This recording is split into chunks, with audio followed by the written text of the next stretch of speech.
औसत का क्वेश्चन है। एक समूह की 5 सबसे छोटी संख्याओं का औसत 15 है, जबकि समूह के सभी 13 संख्याओं का औसत 17 है, तो सबसे बड़ी 8 संख्याओं का औसत क्या होगा। तो क्वेश्चन को पढ़ने से हमें पता चलता है कि समूह में कितने संख्या हैं, 13 संख्या है। तो मान लेते हैं संख्या x1, x2, x3, इस तरह से 13 संख्या है, जिनमें से समूह का 5 सबसे छोटी संख्या क्या हो जाएगा, x1 से लेकर x5 तक, x1 से लेकर x5 तक, और इनका औसत दिया है 15। तो x1 से x5 तक की संख्याओं का योगफल कितना हो जाएगा, 15 × 5 = 75। उसी तरह से 13 संख्याओं का औसत 17 दिया है, मतलब x1, x2 ऐसे सभी 13 संख्याओं को जोड़ेंगे और 13 से डिवाइड करेंगे तो उनका औसत दिया है 17। यानी कि x1 से लेकर x13 तक ही योगफल क्या हो जाएगा, 13 × 17, 13 × 7 = 91, 9, 13 कम 13 9 221। तो हमको पता करना है कि सबसे बड़ी 8 संख्याओं का औसत, यानी कि 8 बड़ी संख्या। तो इसमें x1 से लेकर x5 तक को यहाँ पुट कर देंगे तो x5 के बाद 6 से बचेगा, 6 से लेकर x13 तक, टोटल 221 है। तो यहाँ 75 उस साइड जाएगा, तो x6 से लेकर x13 तक 221 - 75, ये हो जाएगा 146।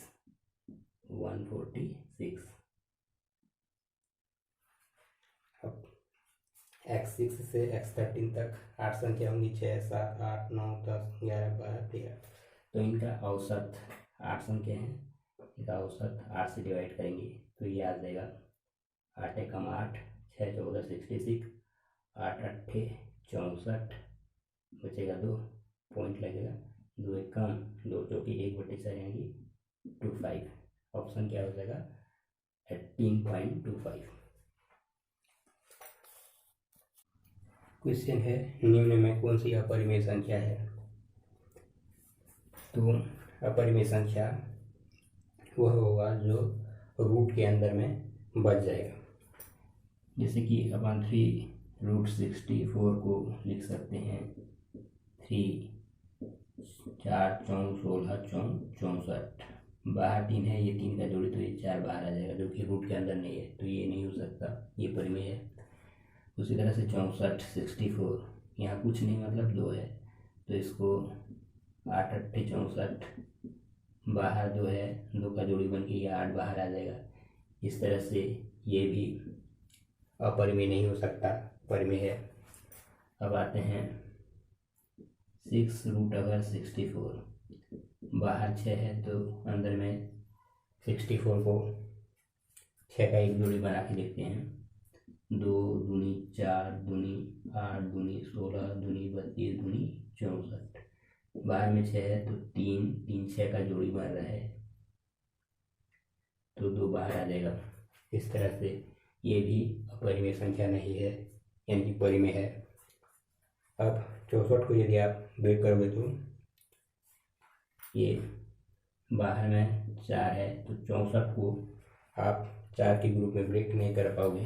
जैसे अगर 4 में करो, 4, 4, 16, 4, 64, ये 3 में खत्म हो जा रहा है। इस वजह से ये क्या हो जाएगा, आपका अपरिमेय होगा, 4√64। 72 डिवाइड बाई हाफ, लघुयादार कोष्ठक 15 + 12 - 9 + 6 - 5 + 7 रेखा कोष्ठक छोटा कोष्ठक। इस क्वेश्चन को सॉल्व करना है, तो इसके लिए जिसमें बहुत सारा ऑपरेशन है, डिवाइड करना, एडिशन, सब्सट्रैक्शन, रेखा कोष्ठक छोटा मझला कोष्ठक, तो इसके लिए आपको बोर्ड में दिमाग में रखना होगा। Bracket of division, multiplication, addition, subtraction. तो सबसे पहले आप ब्रैकेट यानी कोष्टक हल करेंगे। कोष्टक का भी जो क्रम रहता है वो पहले रेखा कोष्टक, फिर छोटा, फिर मझला, फिर बड़ा कोष्टक। तो यहाँ सबसे पहले हम रेखा कोष्टक को हल करेंगे। 7 5 12 हो जाएगा, फिर उसमें -6 + 9। रेखा कोष्टक के बाद छोटा कोष्टक हल करना है। यह है छोटा कोष्टक। 9 6 15 में 12 जाएगा तो 3, ये माइनस, ये 12, ये 15। छोटा कोष्टक के बाद मझला कोष्टक हल करना है। तो ये 15 12 27, 27 में 3 जाएगा 24, 24 का हाफ 24 लगातार कोष्टक तक हो गया है। उसमें क्या है, ब्रैकेट के बाद ऑफ, यानी कि यहाँ कुछ नहीं है तो ऑफ है। ऑफ का मतलब गुणा होता है, तो इसलिए इसको पहले करना पड़ेगा। 24/2 मतलब कि 12 हो जाए। 12 यहाँ तक ये सब 12, इधर है 72 डिवाइड बाई 12। तो ऑफ के बाद क्या, डिवीज़न। तो डिवीज़न को करेंगे 12 छक्के 72। ऑप्शन क्या हो जाएगा, 6। तो इस तरह के क्वेश्चन में आपको बोर्ड में माइंड में रखना है। पहले ब्रैकेट, फिर ऑफ, फिर डिवीज़न, फिर मल्टीप्लिकेशन, एडिशन, सब्सट्रैक्शन। ब्रैकेट में आपको पहले रेखा कोष्टक, फिर छोटा कोष्टक, फिर मझला, फिर बड़ा कोष्टक। उसके बाद ऑफ यानी कि गुणा। ये जैसे कि यहाँ पे लहरियादार कोष्टक के बाद यहाँ कुछ सिंबल नहीं है, इसका मतलब ऑफ होता है। ऑफ मतलब गुणा, इसलिए हमने इसको गुणा किया है। 1/2 × 24, फिर वो आ गया हम लोग का 12। फिर ये डिवीज़न कर लेते हैं क्योंकि ऑफ के बाद डिवीज़न। तो इस तरह से इस क्वेश्चन का आंसर जो होगा वो 6 होगा। ये RRB LP टेक्नीशियन 2018 का साइंस का क्वेश्चन है।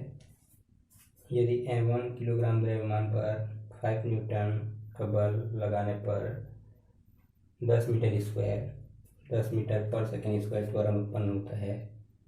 M2 किलोग्राम द्रव्यमान पर समान बल लगाने पर 20 मीटर पर सेकेंड स्क्वायर त्वरण उत्पन्न होता है।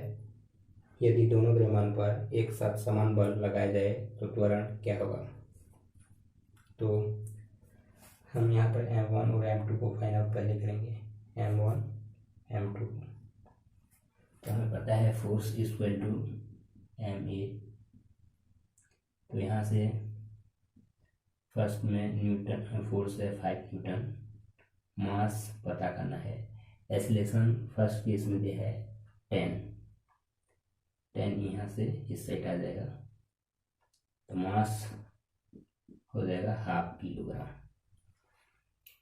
उसी तरह सेकंड कंडीशन में फोर्स जो है वही फोर्स लगा है, समान बल, यानी कि 5 मास M2। एक्सेलरेशन सेकंड कंडीशन में है 20, यहाँ 20 इस साइड आके ये हो जाएगा 14। तो मास M1 1/2 किलोग्राम, M2 1/4 किलोग्राम। तो यदि दोनों द्रव्यमान पर यानी कि M1 M2 पर एक साथ समान बल लगे, मतलब वही 5 न्यूटन का फोर्स लगे, तो एक्सेलरेशन पता करना है।